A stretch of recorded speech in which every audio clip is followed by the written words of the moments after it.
내년 지방선거가 6개월여 앞으로 다가오면서 여야의 선거 시기도 빨라지고 있습니다. 오늘은 권칠승 민주당 의원과 함께 민주당의 움직임 조금 더 깊이 들여다보도록 하겠습니다. 안녕하십니까, 의원님? 네. 한 달 만에 뵙네요. 권칠승입니다. 예. 잘 지내셨습니까? 네. 자, 이거부터 여쭤볼게요. 정치권에 정말 오래 계셨잖아요. 네, 뭐 조금. 제가 알기로는 제일 오래되신 분이에요. 지방선거가 가까이 다가왔다. 몸으로 좀 느끼시는지요? 체감하는 건 좀 힘든데 이제 언론 보도들의 그 초점이 예. 이제 정치인들 또 각 정당의 움직임을 내년 선거에 포커스를 맞춰서 이제 보도를 하니까 예. 뉴스를 보면 선거가 다가왔구나라는 걸 몸으로 느끼죠. 본인의 거취도 같이 고민하고 계십니까? 예. 예. 그 정도 하겠습니다. 예. 이제 이게 왜 제가 선거 얘기를 여쭤봤냐면, 이제 각 당이 이제 공천 룰, 이 정비 작업이 시작되면서 더 관심이 끌고 있죠. 근데 이게 이제 민주당은 공천 룰이라고 일반화하기는 좀 어렵고요. 근데 일단 현재까지 지방선거와 관련된 룰에 대해서 좀 여쭤보면, 권리당은 100%로 예비 경선을 하겠다. 그러니까 이른바 인위적으로 컷오프를 최소화하겠다는 의도인 것 같은데, 그건 어떻게 보세요? 뭐 일장일단이 있습니다.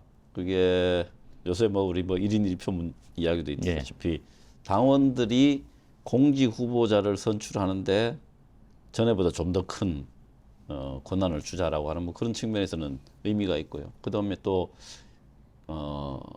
이제 인위적인 컷오프보다 컷오프를 하지 않는 상태에서 많은 그 후보들이 나왔을 때 뭐 결국에 이제 자리는 하나밖에 없으니까 네네. 어떤 방식으로든 이제 뭐 한 사람만 남기고 나머지는 탈락이 되는 구조인데 어떻게 하면 좀 더 합리적인 방식일까? 여기에 대한 고민이라고 봐야 되겠죠. 근데 그 중에 하나가 이제 권리당은 100%인데 그 부분에 대해서는 앞으로 당에서 아마 많은 논의가 있을 것이라고 생각합니다. 그러니까 당이 이제 당원들 이제 그런 면에서는 당원들이 그러면 몇 %가 참여해야 소위 말하는 의결 종족수 몇 % 정도가 참석을 해야 인정을 할 것인가라고 하는 뭐 그런 문제. 예. 그 다음에 또 이제 당원들의 당원들의 표도 중요하지만 당이 가지고 있는 시스템에서 좀 더 책임 있는 위치에 있는 사람들의 의견들을 어떻게 반영할 것인가. 예.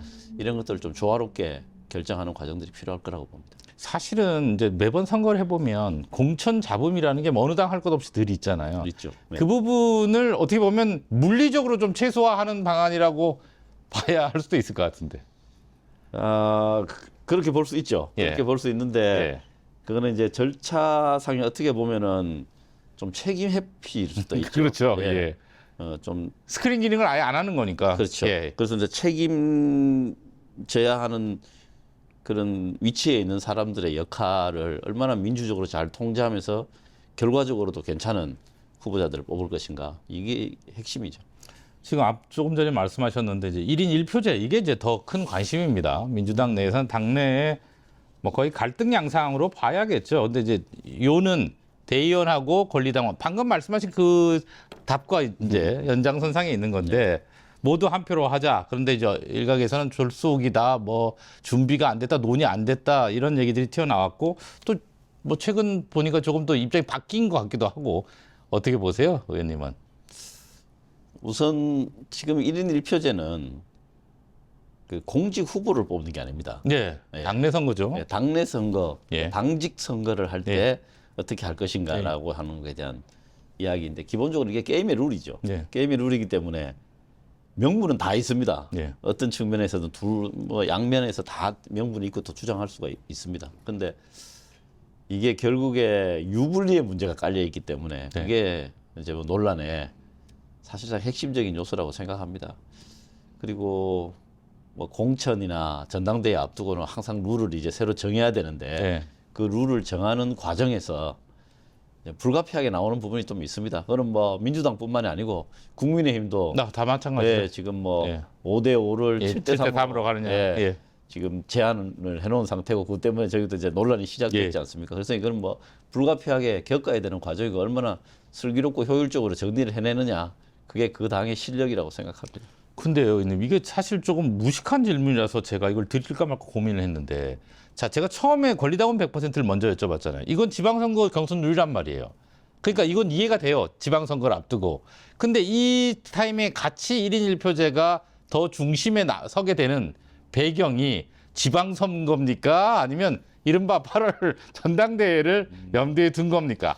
다 알고 계시네요. 아니, 저는 이게 좀 생뚱맞을 수도 있겠다 싶어서 여쭤보는 거예요. 어떻게 보면. 이제 1인 1표로 가는 게 기본적으로는 맞는 방향이죠. 이게 기본적으로. 그런데 예를 들면 미국 같은 경우에 예. 미국의 상원 의원 투표는 50개 주에서 2명씩 뽑잖아요. 네네. 그 인구 비례로 보면 안 맞죠. 안 맞죠. 예. 예. 그래서 1인 1표가 아닌 것이 이게 아닌 거죠. 사실상 등가성이 없죠. 예. 예, 등가성이 없는 것이죠. 네. 그렇지만 여러 가지 상황을 봤을 때 그렇게 하는 게 합리적이라고 하는 판단이 있는 거잖아요. 네네네. 뭐 주의 특징 예, 예. 등등. 그 우리나라도 마찬가지입니다.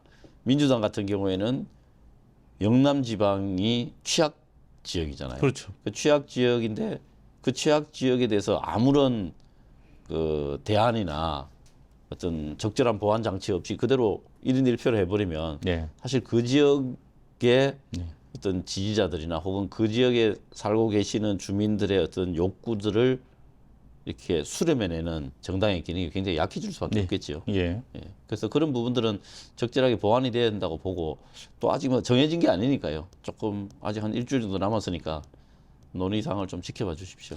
전체적으로 일주일 연기되면서 지금 의원님 말씀대로 많은 반대하던 의원님들도 원칙적으로 1대1에 동의한다는 식으로 조금 뉘앙스가 바뀐 것이 당내 조정이나 내부 갈등의 이런 봉합 작업들이 있었다고 봐야 하나요?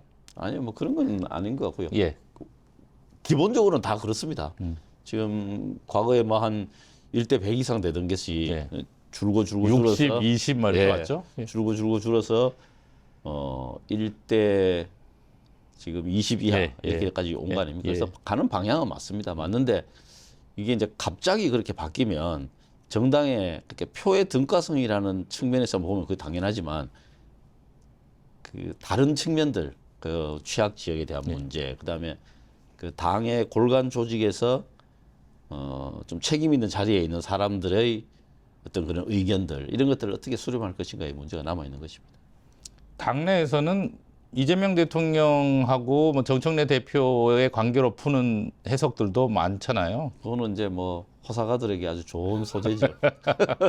그 정도 하겠습니다. 지금 또 하나 큰 이슈가 사실은 대장동 항수포기 논란. 저희가 한 달여 만에 뵙기 때문에 네. 그 쟁점도 있는데 뭐 민주당 입장에서는 불편할 수 있는 얘기인데요. 어쨌든 간에 국민의힘은 이걸 고리로 해서 전국 순회 국민대회라는 쉽게 말하면 대여 장외 투쟁에 나선 겁니다. 여당 의원님 입장에서 볼 때는 어떠세요? 대장동 그 사건에 대해서 예. 또 재판에 대해서 예. 국민들이 좀 제대로 들여다보는 분들이 많게 되는 계기가 됐다고 생각합니다. 아, 그러니까 이른바 조작 기소 쪽에 무게 중심을. 이거 뭐 그런 측면이 정말 강한 사건이죠. 예. 그래서 그런 부분들에 대해서 국민들이 알게 되면서 그게 지금 항소포기 논란이 지지율에 영향을 지금 못 주고 있잖아요. 나타나는 데이터상으로는 그렇습니다. 네, 예. 이게 그럴 수밖에 없습니다. 이게 이 검찰들이 1차 수사단이 있었고 2차 수사단이 있었거든요.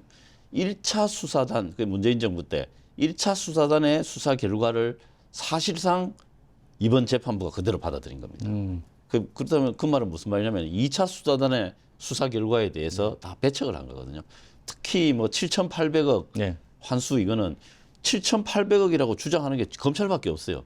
그리고 그 근거에 대해서 이번 재판부가 전부 다 제척을 했습니다. 네. 다 배척을 했거든요. 그래서 그런 부분들에 대해서 뭐 제대로 좀 알려지는 계기가 됐을 것이고 그냥 막무가내로 국고 7,800억이 날아갔다 이렇게 주장하는 거는 정말 그 근거가 없는 이야기고 정치 공세입니다. 그래서 국민들이 좀 더 사정을 알게 되는 계기가 되었다. 저는 뭐 그렇게 보고 그런 차원에서 뭐 특별히 뭐 지지율에 영향을 주거나 그렇지 않는다 그렇게 보고 있습니다. 여론에 영향을 미치지 않았다. 안 그래도 얼마 전 월요일 날 있었던 여론조사 결과를 가지고도 저희가 분석을 좀 했는데 실제로 대통령 지지율 뭐 60%대 회복했고 뭐 이렇게 된 결과들이 나왔잖아요. 리얼미터도 오른 걸로 나왔고. 네. 만약 대장동 항소 포기 논란이 정말로 큰 여당의 악재였다면 어떤 식으로든 반영이 됐어야 된다 이렇게 보시는 거군요. 그렇죠. 네.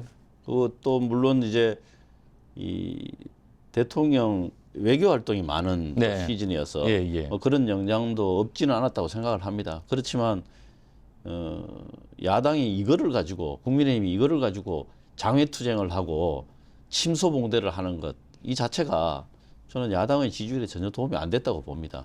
스스로 고립을 자초하는 행위들을 하고 있다고 보고 있습니다. 그런데 이제 이거를 아마 예. 기술을 돌리거나 방향을 바꾸는 게 아마 쉽지 않을 겁니다. 불가능하고 오히려 어떻게 보면 호랑이 등에 탄 꼴이 돼서 제가 볼 때는 바꾸기 어려울 겁니다. 그래서 야당 미래에 대해서 저는 조금 좀 비관적으로 보는 그런 측면이 있습니다. 오히려 야당이 퇴로가 막혔다 이렇게 보시는. 그렇습니다.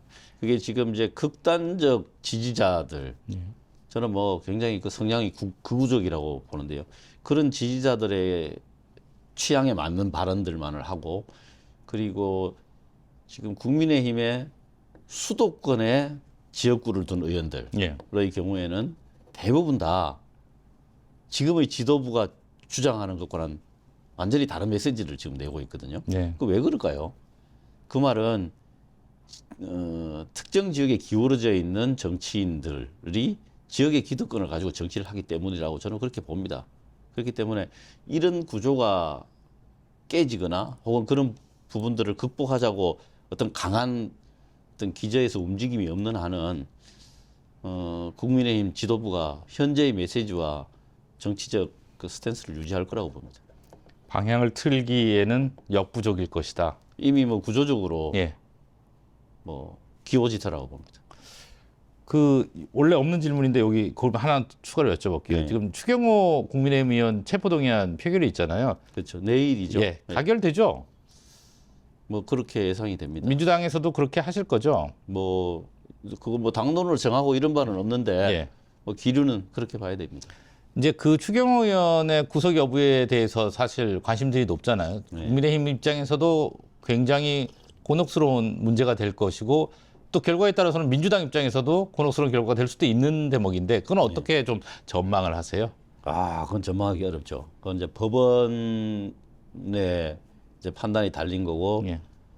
그 체포영장을 청구하는 특검 쪽에서 얼마나 그 정교하게 그 구속의 사유를 그 체포의 사유를 소명해내느냐에 달린 문제인데 그거는 장외에서 판단하기는 좀 어렵다고 봅니다. 알겠습니다. 결과를 기다려봐야 되겠습니다. 내년 지방선거 얘기를 좀 해보겠습니다. 지금 뭐 이 앞에 것도 다 지방선거 얘기긴 합니다. 근데 이러니까 지방선거가 다가온다는 걸 체감하시는 거죠. 예. 네. 서울이 결국은 여야 모두 선거 결과의 성적표가 될 것이라는데 이견이 없는 것 같아요. 서울 경기죠. 요즘 예. 경기가 워낙 커져가지고. 네. 이 서울을 비롯한 수도권의 분위기 어떻게 보세요? 여당에서는. 인천과 경기도는 예. 민주당 우세가 좀 뚜렷해 보이고요. 예. 서울은 백중세라고 봅니다.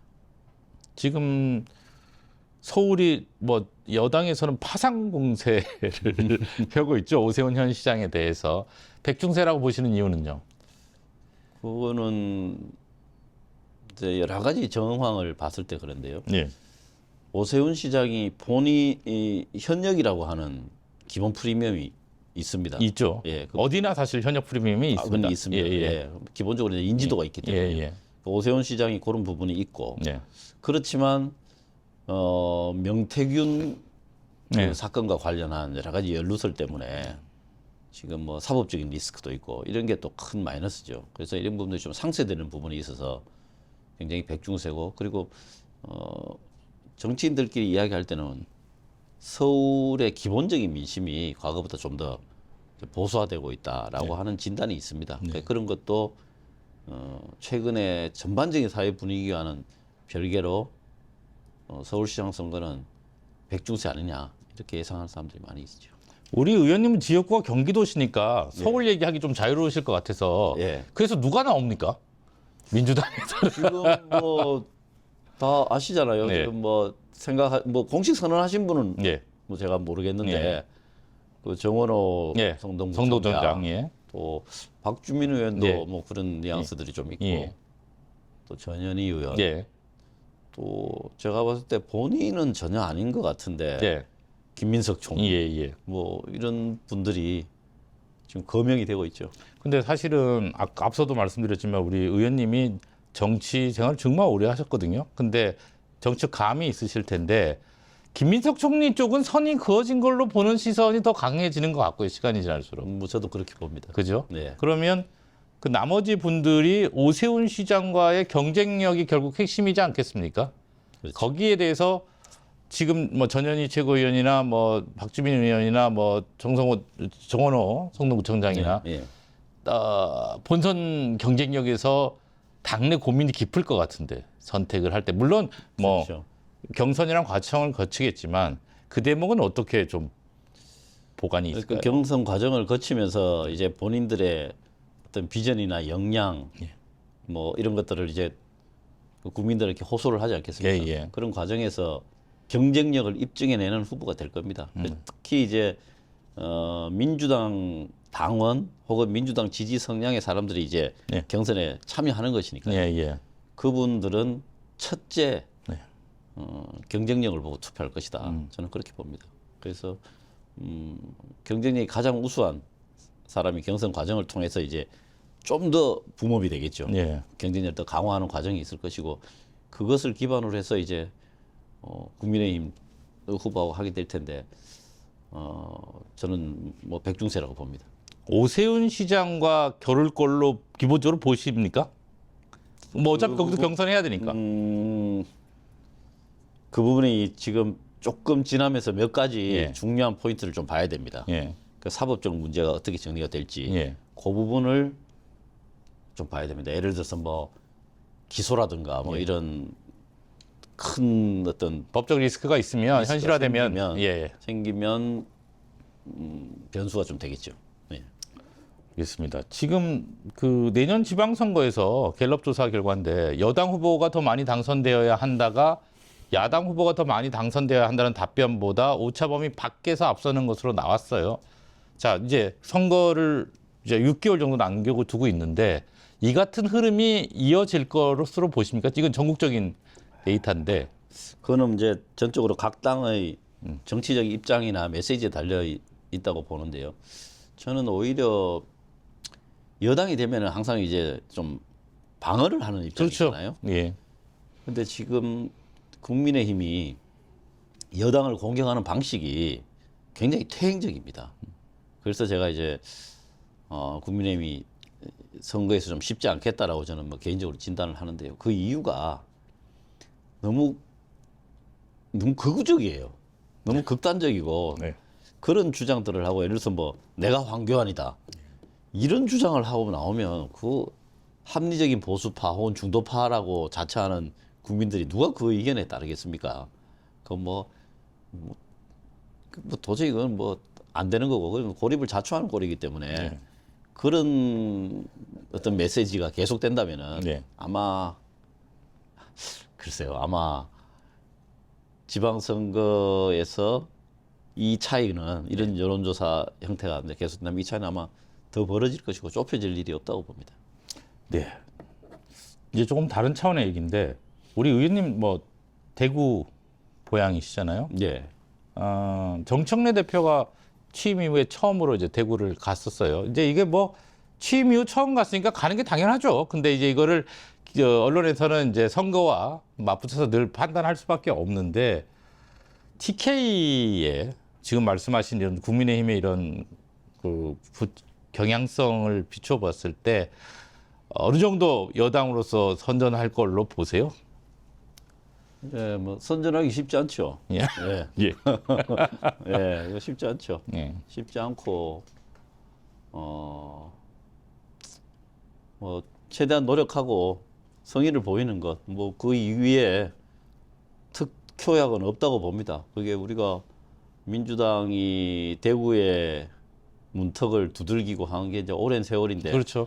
뭐 그 결과는 역사적으로 검증이 됐기 때문에 뭐 과욕을 부린다든가 지나친 희망 고문을 하는 것도 뭐 저는 잘못됐다고 봅니다. 그냥 현재 주어진 상태에서 최선을 다하고 심판을 받고 뭐 그 과정에서 많은 좋은 인상을 남기고 선거에서는 지더라도 정치에서는 이기는 뭐 그런 큰 틀의 어떤 그런 전략도 필요하다고 봅니다. 의원님이 너무 비관적으로 얘기를 하시면 거기 지금 뛰고 있는 많은 분들이 뭐 당장 저는 임미애 뭐 도당위원장님 얼굴 생각이 나는데 그 애쓰고 있고 바뀔 거라고 지금 믿고 뛰는데 네. 근데 뭐 당연히 현실을 너무 잘 아시니까 아니 그러니까 희망을 섞어서 좀 이야기하라고 질문을 했으면 예. 그래도 뭐 이야기했을 텐데 예. 그냥 단순하게 그냥 바뀔까요? 전망을 이렇게 해보라 하니까 전망은 굉장히 어려운 싸움이죠. 네. 그거는 뭐 인정할 건 인정하고 네, 네. 해야 된다고 봅니다. 그런데 민주당이 왜 이렇게 계속 대구에서 어려운 싸움을 해야 되는지 예, 예. 그거에 대한 문제 제기는 제가 대구에 계신 분들한테 하고 싶습니다. 예. 이유를 잘 모르겠어요, 솔직히. 예. 왜 우리를 지지해 주지 않느냐 그렇습니다. 그렇죠. 예. 안 그래도 같은 맥락에서 임미애 의원님도 말씀을 하시던데 그랬더요? 예, 그 비싸네요. 이제는 좀 제대로 보고 그리고 사람도 제대로 낼 테니까 좀 봐달라 이런 취지로 말씀을 하시더라고요. 더 하실 얘기 있으십니까? 뭐 마지막에 이제 예. 대구의 정치 이야기가 나왔으니까 예, 예. 조금 더 열린 생각으로 그 다음에 대구에는 예.